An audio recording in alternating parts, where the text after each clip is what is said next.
Geobite. Welcome to Geobite. Today we are going to discuss about the fourth classification under the plant kingdom, that is gymnosperms. So we have been talking in the last videos about algae, bryophytes, pteridophytes, and here we come to the next higher plant, that is the gymnosperms. So when I say gymnosperms, what is the meaning of gymnos? Gymnos means naked. What is naked? Why do we call gymnosperms as naked? We will see that as we proceed further. Now, I will share this example. Sequoia is a giant redwood tree.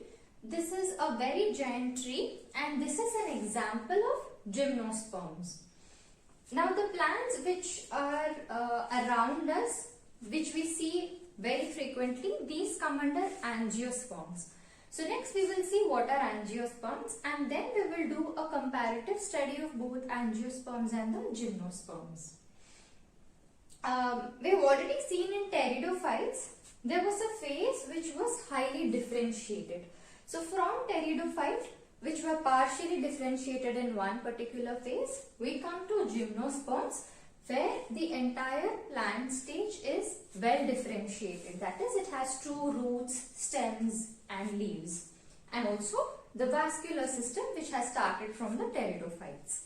So here the roots are nothing but tap roots. Tap roots, I hope you already studied. So the root which is like this is a tap root. So in roots again we have two types of roots, tap roots and this is fibrous roots.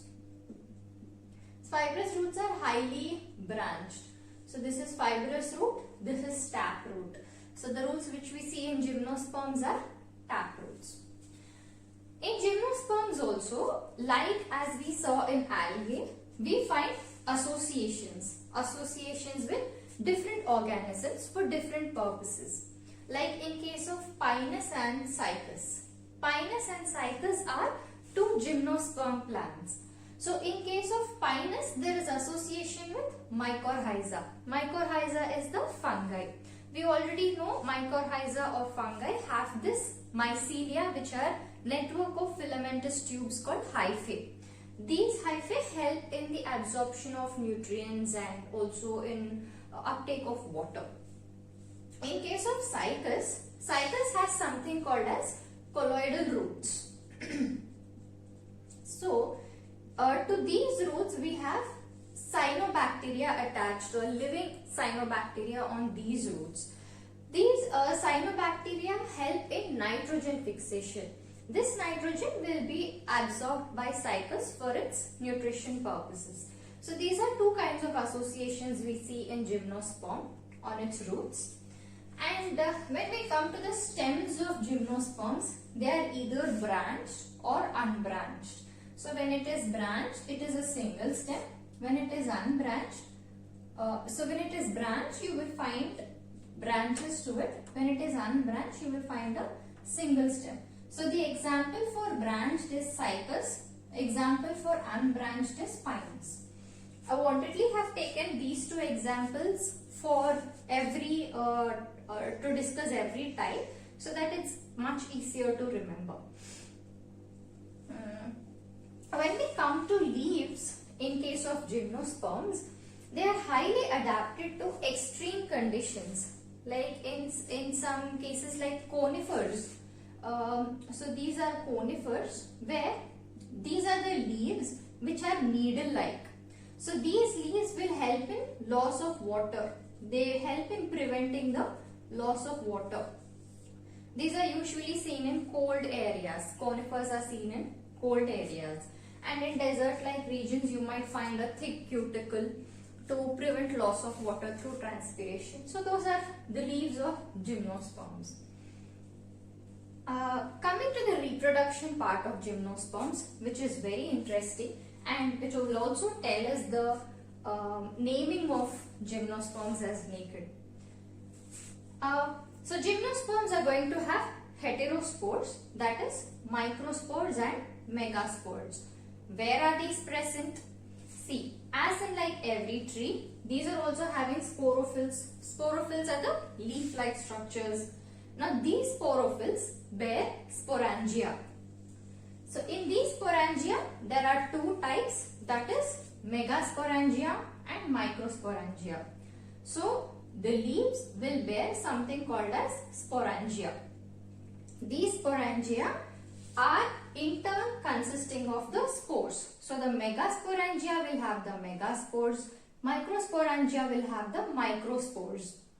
Now these sporangia are arranged in a spiral form around the axis such that they form a cone-like structure. So you can take something like this. So this is how they are arranged around the axis. So these are called as a cone or strobili. So you can find these cones and strobili in the axis of the leaves. So there are microsporangia arranged in this fashion and as well as megasporangia are arranged in this fashion.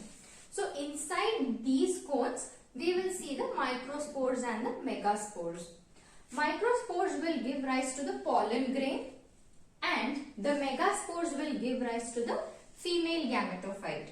This female gametophyte will be present in the microsporangia only, whereas the pollen grains will travel and because of the air current or because of the insects. So just like how pollination happens, pollen grains will travel towards the female gametophyte which is present in the megasporangia.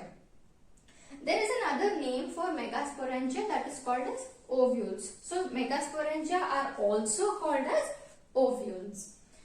The female gametophyte will finally give rise to the female sex organ, that is the archegonia. Now in case of gymnosperms, these male and female sex organs may be present on the same tree or on the different tree. So if they are present on the same tree, we can see that in case of Pinus, different tree in case of Cycas. So this is how the plant structure is. Now we'll see how the pollination happens. So because of the air current or wind, the pollen grain travels towards the ovule, that is the megasporangia. In this ovule, it reaches the mouth of archegonia into which the female gametophyte develops. There the pollen grain will develop a pollen tube, and using this pollen tube, it will go towards the archegonia. So this is the archegonia. So there the pollen grain meets with the female gamete to form, it fertilizes to form a zygote.